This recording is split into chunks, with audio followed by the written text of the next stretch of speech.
Vous écoutez Europe 1, il est 11h30, le journal de la santé avec Anne Le Gall. Au sommaire, l'opération de l'appendicite qui pourrait bientôt disparaître. Pour devenir champion de la mémoire, il suffit de s'entraîner. Nous entendrons les astuces d'un champion.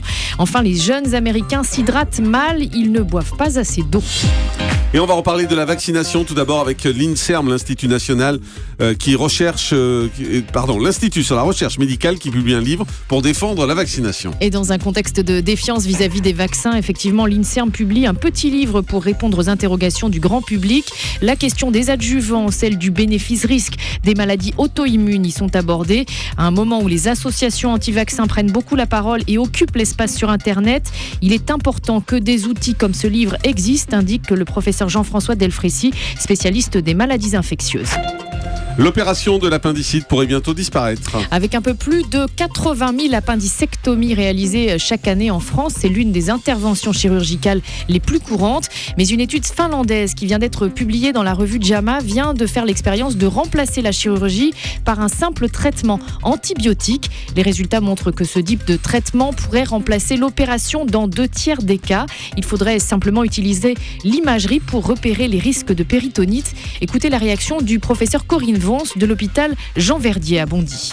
Maintenant, on a les moyens d'en faire le diagnostic avec le scanner. Donc, si on identifie très bien les formes non compliquées, on peut les traiter par des antibiotiques sans crainte. Si on se trompe et qu'en fait c'est un échec les antibiotiques, on peut opérer, c'est pas plus grave d'opérer avec retard. Donc il y a 70% des appendicites qui ne seront plus opérés.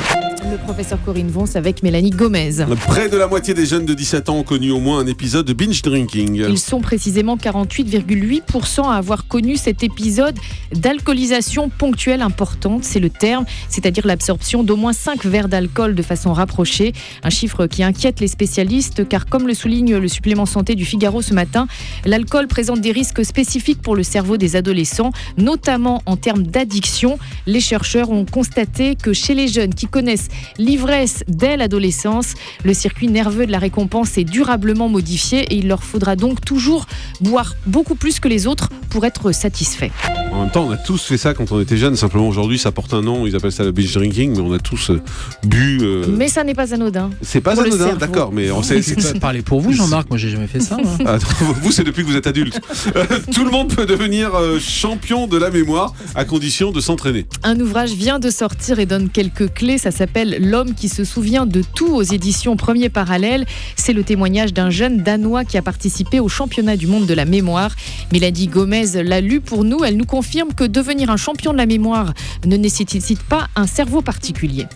Ces champions de la mémoire n'ont pas un cerveau plus gros ni mieux fait que les autres. La seule chose qu'ils ont remarqué, en regardant grâce à l'IRM dans le cerveau de ceux qu'on appelle aussi les hypermnésiques, c'est qu'au moment où ils enregistrent des séries de mots, par exemple, ils utilisent davantage de neurones que les autres. Et ça, d'après les spécialistes, ce serait à la portée de tous, à condition de s'entraîner. Alors le par cœur ne suffit pas. Pour ça, il y a des méthodes bien précises. Sébastien Martinez a 28 ans et déjà 9 records de France.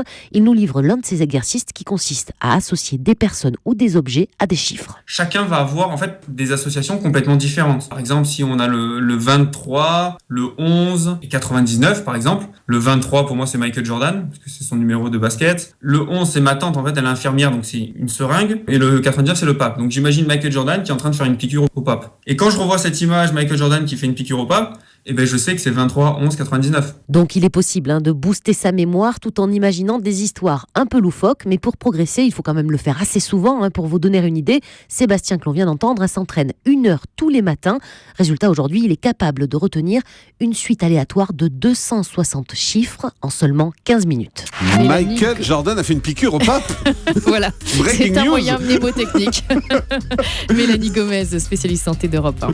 Le chiffre du jour, c'est 54. 54% des jeunes Américains âgés de 6 à 20 ans sont mal hydratés. Ils ne boivent pas suffisamment d'eau, selon une étude parue dans la revue américaine de santé publique. En France, l'Institut d'éducation pour la santé rappelle aussi dans ses guides nutritionnels que l'eau est indispensable et irremplaçable. Les jus de fruits ou les sodas ne peuvent pas remplacer l'eau car ils contiennent du sucre et donc favorisent plus rapidement le retour de la soif. Merci beaucoup Anne.